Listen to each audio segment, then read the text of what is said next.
Not too long ago, someone in a bunny costume was commonly seen wandering around the neighborhood and watching children that were at play. When any children talked to him or asked who he was, he told him that he was the Easter Bunny.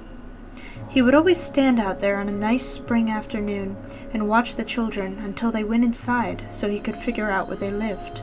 And at night, he would use an axe to break into their houses, and he would kidnap the children and disappear into the night.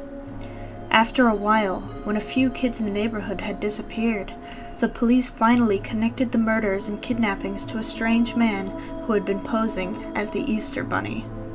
However, he proved to be elusive. Nobody knew who he was or where he lived.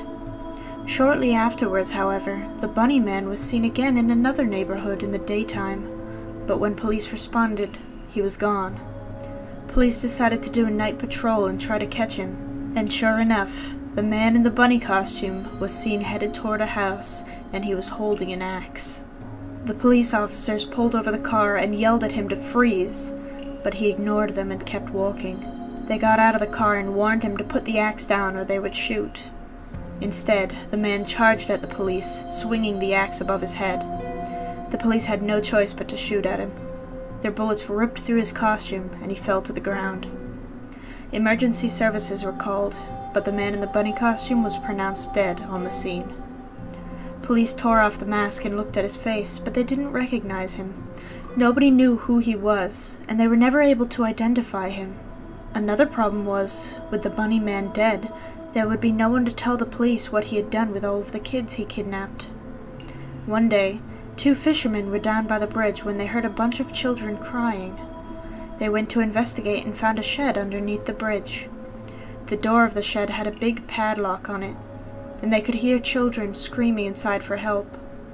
One of the fishermen stayed there and tried to calm the kids, while the other ran to get the police. When the police arrived, they fetched a bolt cutter and broke the lock, letting the kids out. Then they searched the shed and discovered another bunny man costume and all kinds of weapons. The police concluded that this was the secret hideout of the bunny man, and they cleared it out, taking everything into evidence before having it demolished. The mayor wanted the town to forget that the bunny man had ever existed, so he banned the celebration of Easter and outlawed the sale of Easter eggs.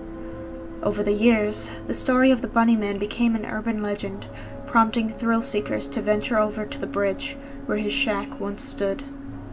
There was a common dare among teenagers to venture out there, especially on Easter night. Those who dared to go often would report seeing a figure standing in the tunnel with an axe in his hand. If no figure was visible, any teenager brave, stupid, or drunk enough to go inside the tunnel would be caught in a blinding flash of light. When it cleared, their hacked-up bodies would be hanging from the top of the bridge.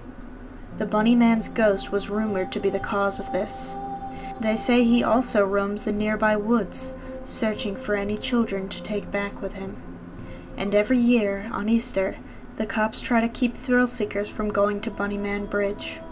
Since there is a railroad on the top of the tunnel, it is illegal to walk on top of the bridge or to loiter around it. If caught, the police will give you a warning to get out while you can. And if you value your life, you'll listen.